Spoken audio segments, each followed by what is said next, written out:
The psychology of first impressions. What people decide about you in seconds. People look at the outward appearance, but the Lord looks at the heart. 1 Samuel 16:7. Here's the strange part.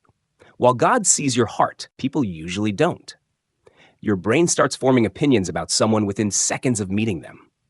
Before you've explained your story, your values, or your intentions, another person's mind has already begun filling in the blanks. That might sound unfair, but once you understand why it happens, you'll stop fearing first impressions and start using them wisely.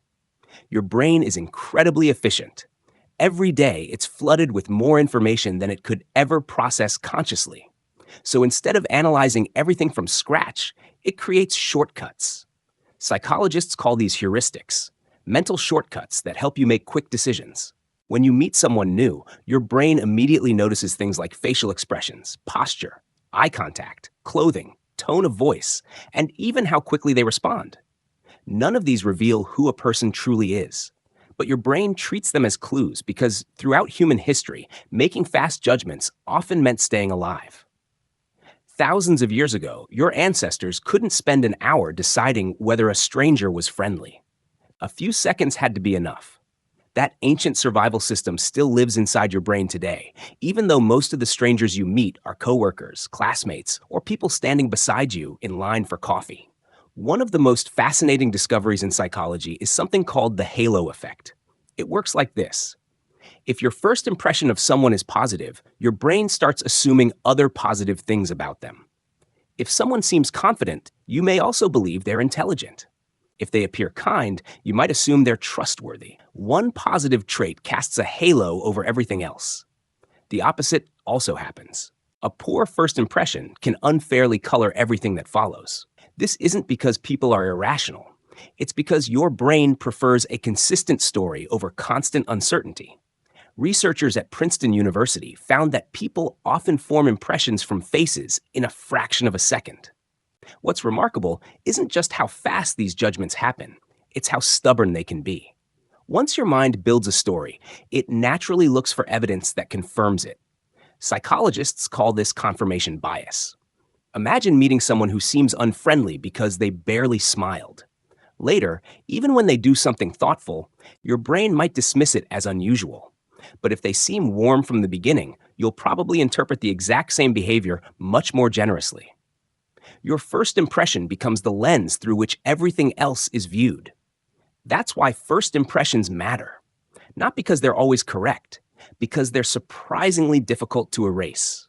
The Bible offers a perspective that's just as relevant today as it was thousands of years ago.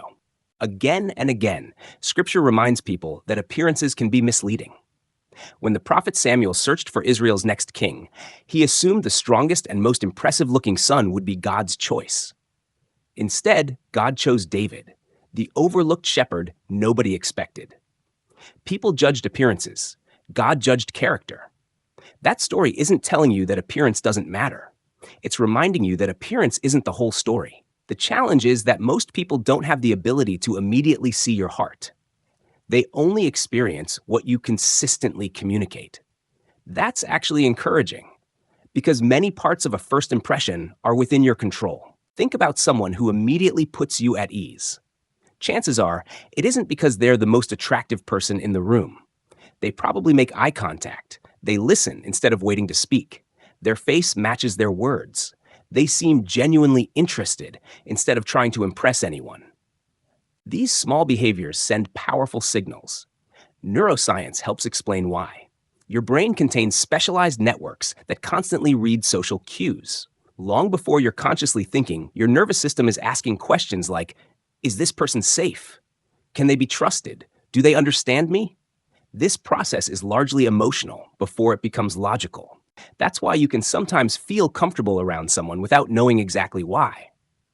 The good news is that authenticity tends to create the strongest first impressions over time. People are surprisingly good at noticing when someone is pretending. Confidence without humility often feels like arrogance. Kindness without sincerity feels rehearsed. Charm without honesty eventually collapses. But genuine warmth has a way of making people feel seen, and that's something your brain remembers. Consider someone like Fred Rogers, better known as Mr. Rogers. People often described meeting him exactly the way he appeared on television: calm, attentive, and fully present. He wasn't performing kindness. He had practiced it for decades until it became part of who he was. That's an important distinction. The best first impressions aren't carefully manufactured. They're built by repeatedly becoming the kind of person you want others to meet.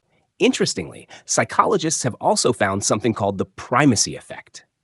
Information you receive first often carries more weight than information that comes later. This doesn't just affect job interviews or first dates. It affects friendships, business, leadership, even everyday conversations. The opening moments shape expectations for everything that follows. So instead of asking, how can you impress people? Try asking a better question.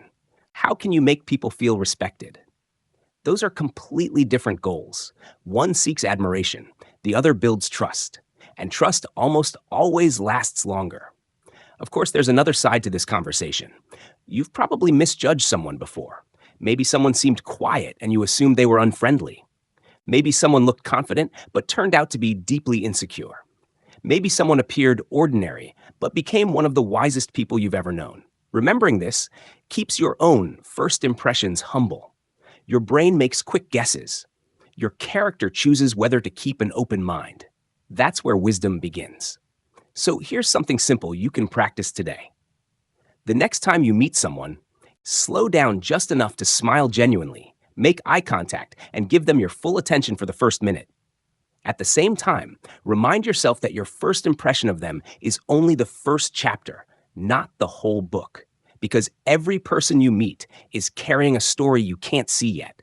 And sometimes, the most remarkable people are the ones your brain almost overlooked in the first few seconds.